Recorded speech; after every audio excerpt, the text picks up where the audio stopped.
Shalom Godly Family yang dikasihi Tuhan. Mari bersama-sama kita menikmati teh hangat pagi ini, teduhkan hati dan hadirkan semangat dengan mendengarkan dan merenungkan firman Tuhan.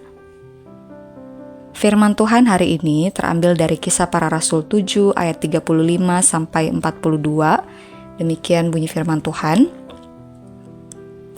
Musa ini yang telah mereka tolak dengan mengatakan, "Siapakah yang mengangkat engkau menjadi pemimpin dan hakim?" Musa ini juga telah diutus oleh Allah sebagai pemimpin dan penyelamat oleh malaikat yang telah menampakkan diri kepadanya di semak duri itu. Dialah yang membawa mereka keluar dengan mengadakan mujizat-mujizat dan tanda-tanda di tanah Mesir, di Laut Merah, dan di padang gurun 40 tahun lamanya. Musa ini pula lah yang berkata kepada orang Israel, "Seorang nabi seperti aku ini akan dibangkitkan Allah bagimu dari antara saudara-saudaramu."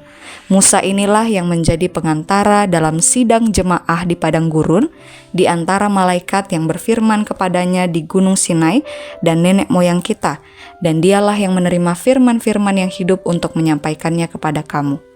Tetapi nenek moyang kita tidak mau taat kepadanya, malahan mereka menolaknya. Dalam hati mereka ingin kembali ke tanah Mesir. Kepada Harun mereka berkata, "Buatlah untuk kami beberapa Allah yang akan berjalan di depan kami, sebab Musa ini yang telah memimpin kami keluar dari tanah Mesir, kami tidak tahu apa yang telah terjadi dengan dia." Lalu pada waktu itu, mereka membuat sebuah anak lembu dan mempersembahkan persembahan kepada berhala itu, dan mereka bersukacita tentang apa yang dibuat sendiri oleh mereka. Maka berpalinglah Allah dari mereka dan membiarkan mereka beribadah kepada bala tentara langit, seperti yang tertulis dalam kitab nabi-nabi. "Apakah kamu mempersembahkan kepadaku korban sembelihan dan persembahan selama 40 tahun di padang gurun itu, hai kaum Israel?" Demikian firman Tuhan. Saudara-saudara, dalam bagian ini, Stefanus sedang memberikan jawaban di hadapan mahkamah agama terkait tuduhan orang-orang Yahudi terhadap dirinya. Dalam jawabnya, Stefanus menjelaskan tentang perjalanan bangsa Israel yang seringkali menolak pimpinan yang Allah kirimkan untuk membebaskan mereka. Ia mengangkat kisah Musa sebagai contoh.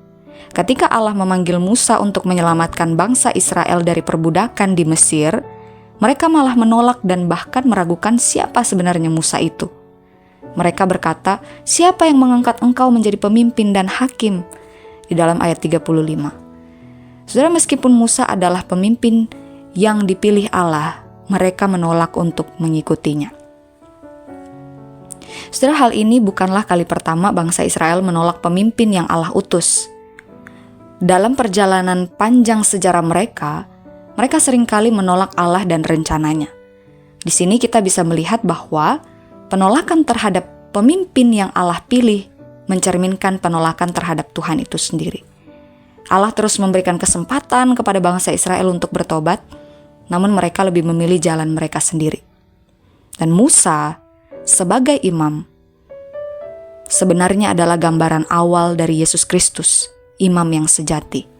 Saudara, Yesus Kristus datang sebagai imam yang sempurna untuk memimpin umatnya keluar dari perbudakan dosa dan memimpin kita untuk hidup sesuai dengan kehendak Allah. Sebagai imam besar, Yesus Kristus bukan hanya menunjukkan jalan, tetapi juga menjadi jalan itu sendiri. Ia telah mendengarkan dan melakukan kehendak Allah dengan sempurna. Ia menggenapinya melalui hidup dan pengorbanannya di kayu salib. Itulah sebabnya Allah dapat memandang kepada kita, bukan karena kita, sebab sesungguhnya kita ini juga sama seperti bangsa Israel yang tidak mau mendengar kepada Allah. Namun karena Kristus telah mendengarkan Allah dan melakukan kehendak Allah dengan sempurna.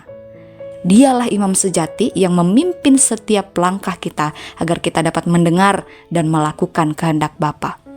Saudara, apakah kita sepenuhnya mendengarkan dan mengikuti pimpinan Yesus Kristus dalam hidup kita? Apakah ada area tertentu dalam hidup kita yang masih kita tolak atau ragu untuk kita serahkan kepada Yesus Kristus? Saudara, ketika mendengar firman Tuhan, apakah firman Tuhan itu hanya menjadi pengetahuan, ataukah kita benar-benar merespon dengan taat dan menghidupinya? Apakah kita merasakan kerinduan untuk terus mendengarkan firman itu dan mentaatinya dalam hidup kita? Mari kita berdoa. Ya Tuhan, tolonglah kami, tolonglah hati kami yang keras ini, supaya kami tidak menolak untuk mendengarkan Kristus di dalam hidup ini. Kiranya Roh Kudus sendiri yang memampukan setiap kami. Dalam nama Tuhan Yesus kami berdoa. Amin. Selamat menjalankan aktivitas sepanjang hari ini. Tuhan Yesus memberkati.